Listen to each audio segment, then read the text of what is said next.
Hello everyone, I hope all of you are doing good. I am your host Nusrat Afzal और आज के video में हम बात करेंगे रिगार्डिंग मीम कॉइन्स जैसे जो टोकन्स होते हैं जिनसे मार्केट से बहुत ज़्यादा लिक्विडिटी पुल हो जाती है, जिनको हम रग पुल्स कहते हैं। मतलब ये कि जिससे बहुत ज़्यादा लिक्विडिटी और आपके नुकसान ज़्यादा हो जाते हैं, बिकॉज आप वो मीम टोकन्स उसको सस्ते के तौर पर या चीप प्राइसेस पे बाय कर लेते हैं और बाद में जैसे ही उसकी प्राइस एक ख़ास अमाउंट तक जाती है तो जितने भी उसके अर्ली इन्वेस्टर्स होते हैं वो उस टोकन को सेल कर देते हैं और बाद में नुकसान लेट आने वालों का होता है, यानी कि वो लोग जो थोड़ा सा टोकन को ज़रा लेट बाय करते हैं। तो आज हम बात करेंगे रिगार्डिंग रग पुल्स क्या होते हैं, मीम टोकन्स क्या होते हैं और आपने किस तरह उनसे बचना है, कैसे आप वो चीज़ों पे आप कौन से फैक्टर्स को आपको देखना होगा या कौन से नंबर्स को आपने देखना होगा जिससे आप ये पता लगा सकते हैं कि कौन से टोकन्स को आपने बाय करना है, मीम टोकन्स को, और कौन से मीम टोकन्स को आपने नहीं बाय करना। उस तरह हम जो है आज एक केस स्टडी भी जो है उसको स्टडी करेंगे, कौन से किस तरह टोकन्स को जो है आपने अवॉइड करना है, कौन से मीम टोकन्स को आपने बाय नहीं करना। उसके साथ आज हम थोड़ी सी बात करेंगे मैक्रो इकोनॉमिक इंडिकेटर्स के बारे में कि यूएसए के जो इस टाइम क्रिप्टो लैंडस्केप है वो कैसा है, और साथ में बिटकॉइन की प्राइसेस और कुछ ऐसे टोकेनॉमिक्स हैं, यानी कुछ ऐसे टोकन्स अनलॉक हो रहे हैं जिनके अंदर हमने थोड़ी सी उसकी प्राइस की जो रीसेंट सर्ज है उसके बारे में बात करेंगे, और कुछ ज़रा थोड़े से मनी मार्केट के बारे में थोड़ा बात करेंगे, किस तरह के बैंक सिचुएशन क्या है, इन्फ्लेशन कैसी चल रही है और उसके मुताबिक क्रिप्टो मार्केट कब तक इम्प्रूव होगी। So let's walk into the video but before I walk in, इस वीडियो को एंड तक ज़रूर देखिएगा। Do not forget to leave a like, subscribe and drop your comments in the section there. तो let's walk in. तो अब बात कर लेते हैं रिगार्डिंग कि किस तरह से आपने रग पुल मीम टोकन्स को पॉइंट आउट करना है। तो उससे पहले हम एक केस स्टडी देख लेते हैं। अगर आपको नहीं पता तो in the past 4 to 5 days एक टोकन मार्केट में बहुत ज़्यादा डिस्कस हो रहा है जिसका नाम है यीज़ी। ये कान्ये वेस्ट, अगर आपको नहीं पता कौन है तो कान्ये वेस्ट जो है वो एक अमेरिकन रैपर हैं और इनके जो म्यूज़िक है ये पॉप स्टार है और इनके म्यूज़िक बहुत सुना जाता है। ये सेलिब्रिटी इंडस्ट्री के काफ़ी बड़ा नाम है और इन्होंने जो है एक टोकन लॉन्च करना चाह रहे हैं। इस टोकन का नाम इन्होंने जो है वो एक्चुअली YZY रखा है। अब ये क्यों लॉन्च करें हैं, बिकॉज ऑलरेडी तो हमें पता है कि इनके पास तो बहुत पॉपुलैरिटी है। Why he is doing that, because recently जो है इनको काफ़ी ज़्यादा बैकलैश मिल रहा है और काफ़ी ज़्यादा जो मीडिया कंपनीज़ हैं वो इनके साथ काम करने को तैयार नहीं हैं, जिसकी वजह से इनका जो पेमेंट सिस्टम है ग्लोबली जहाँ जहाँ इन्होंने कोलैबोरेशंस की हुई थी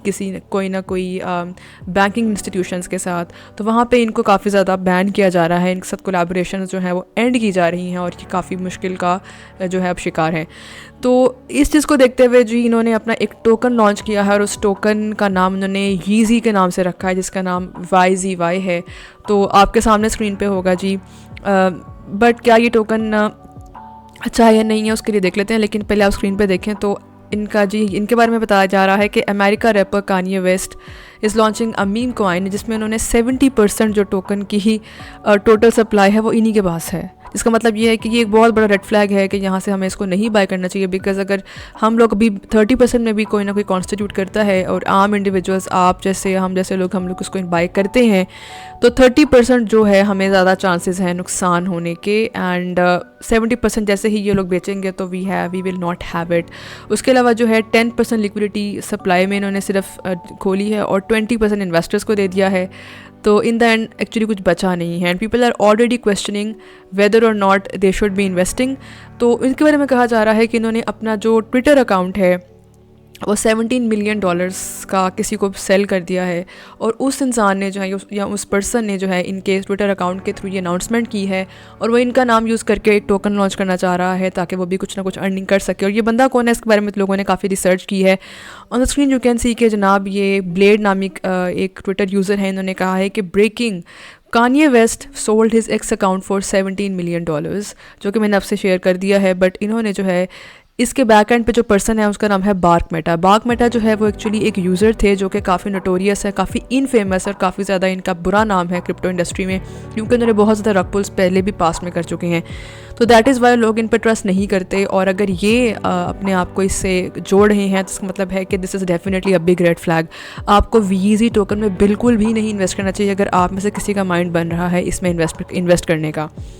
तो दैट इज़ द पर्सन। उसके अलावा ये कि जो ये पर्सन बाक मेटा के नाम से हैं, if you can see on the screen, इन्होंने जो है अपना काफ़ी ज़्यादा ट्विटर अकाउंट को बहुत ज़्यादा पॉपुलराइज़ भी किया है। ये काफ़ी फेमस तो हैं ही, लेकिन इन फेमस ज़्यादा हैं, ज़्यादा बुरा इनका नाम है, बिकॉज उन्होंने सिर्फ और सिर्फ रग पुल्स ही किए हैं पास्ट में। तो इस सारी डिस्कशन का जो है वो क्रक्स ये है, इसका सारा जिस्ट ये है कि आपने जो है इस तरह के टोकन्स को नहीं बाय करना, बिकॉज ये सिर्फ और सिर्फ आपको नुकसान पहुंचाने के लिए और आपकी मनी को लिक्विडेट करने के लिए या आपकी पोजीशंस को लिक्विडेट करने के लिए रखे जाते हैं, ताकि आपसे जो मनी है वो सिर्फ और सिर्फ ली जा सके और एक हाइप क्रिएट करके आपकी मनी को अपने लिए ये लोग यूज़ कर लेते हैं and you get nothing in return. और अब हम थोड़ी सी बात कर लेते हैं regarding the overall crypto market scenario, जिसमें हम मैक्रो की बात करेंगे, यानी मैक्रो इकोनॉमिक इंडिकेटर्स। तो उसके लिए सबसे पहले हम देखते हैं कि जो हमारे पास 3 से 4 तरह के नंबर्स इस मंथ आने वाले हैं फरवरी के अंदर, जिसमें हम सबसे पहले देखेंगे कि जो कंज्यूमर कॉन्फिडेंस डाटा है वो क्या है। वो भी हमारे पास आज के दिन आना है, लेट्स सी वो कब तक आएगा, अराउंड 7 o'clock 8 o'clock जो है हमें उसके बारे में पता लग जाएगा कि वो क्या है, और जिस तरह भी उसके बेटरमेंट के चांसेस होंगे हमें उसके मुताबिक क्रिप्टो मार्केट के बारे में थोड़ा बहुत जो आइडिया हो जाएगा। अब बात कर लेते हैं रिगार्डिंग जनवरी न्यू होम सेल्स डाटा। तो पिछले 1 माह के अंदर जनवरी में जो है बहुत ज़्यादा लोगों ने सेलिंग की, जो है बाइंग की है घरों की, रियल इस्टेट की। इसका मतलब ये है कि मार्केट में मनी है और वो मनी जो है वो इस टाइम लोग रियल इस्टेट में लगा रहे हैं, ना कि क्रिप्टो के अंदर। तो अगर वो मनी मार्केट में मौजूद है, इसका मतलब ये है कि this is a positive sentiment for crypto as well. अगर लोगों के पास मनी सप्लाई है तो they are right now not investing in crypto but in home और real estate, but in buying purchasing home. तो अगर वो अपना थोड़ा सा डिवर्सिफाई करते हैं अपना ओवरऑल पोर्टफोलियो, तो उसमें क्रिप्टो के भी आने के चांसेस बहुत हाई हैं, बिकॉज ओवरऑल क्रिप्टो मार्केट जो सेंटीमेंट है, जो पल्स है यूएसए में, वो काफ़ी पॉजिटिव है। और अगर हम बात करें जीडीपी डाटा की, तो वो इस थर्सडे को आना है, तो उसके मुताबिक भी हम मार्केट के इंडिकेटर्स को देख सकते हैं। अगर वो हमें थोड़ा सा जीडीपी डाटा कम मिलेगा तो डेफिनेटली उसके मुताबिक जो इंटरेस्ट रेट्स हैं वो भी थोड़े से कम और ज़्यादा देखने को मिल सकते हैं। और अगर हम बात करें इन्फ्लेशन डाटा की, जिसका मतलब है कि कितनी मनी सप्लाई है ग्लोबली या इकोनॉमी के अंदर, यूएसए के अंदर, तो उसके मुताबिक जो है ज़्यादा और कम आने से भी हम इंटरेस्ट रेट के चेंज होने के भी नंबर्स देख सकते हैं। और इन केस अगर ये सब नंबर्स नेगेटिव आते हैं, यानी कि अगर हमें इन्फ्लेशन डाटा ज़्यादा देखने को मिलता है और हमें जीडीपी डाटा कम देखने को मिलता है, हमें कॉन्फिडेंस डाटा भी कम देखने को मिलता है, कंज्यूमर कॉन्फिडेंस डाटा, तो इसका मतलब ये हुआ कि जो फेडरल रिज़र्व है वो एक्चुअली बैंक्स को इशू कर देगा पॉलिसी, या बैंक्स को एक गाइडलाइन इशू कर देगा कि जितने भी यूएस के बैंक्स हैं कि आप जो है अपने इंटरेस्ट रेट थोड़े से कम करें ताकि ज़्यादा मनी प्रिंट की जा सके, और मनी जब प्रिंट होगी तो people will have more money to get from the banks on softer loan terms, यानी वो कम इंटरेस्ट के ऊपर वो बोरो करेंगे मनी और वो उससे क्रिप्टो जो है वो बाय कर सकते हैं। जिससे क्या होगा जी, इन्फ्लेशन थोड़ी सी कम होगी, क्रिप्टो के आने से उनके पोर्टफोलियो स्ट्रॉन्ग होंगे और ओवरऑल इकोनॉमी भी थोड़ी सी बेटर हो जाएगी, जो कि एक्चुअली काफ़ी अच्छा इंडिकेटर बन सकता है। तो अगर लेट से इन नंबर्स जो है हमारे पास पॉजिटिव आ जाते हैं, जिसमें इन्फ्लेशन नंबर्स पॉजिटिव आ जाते हैं, या हमारे पास कंज्यूमर डाटा पॉजिटिव आ जाता है, या हमारे पास जीडीपी डाटा भी पॉजिटिव आ जाता है, तो इसका मतलब है कि मनी प्रिंट नहीं होगी और यूएस में मनी नहीं होगी। तो इसका मतलब ये हुआ कि जो जितने भी ओवरऑल यूएस के थोड़ा सा जो सेंटिमेंट है क्रिप्टो को लेके थोड़ा सा मज़ीद लो जा सकता है,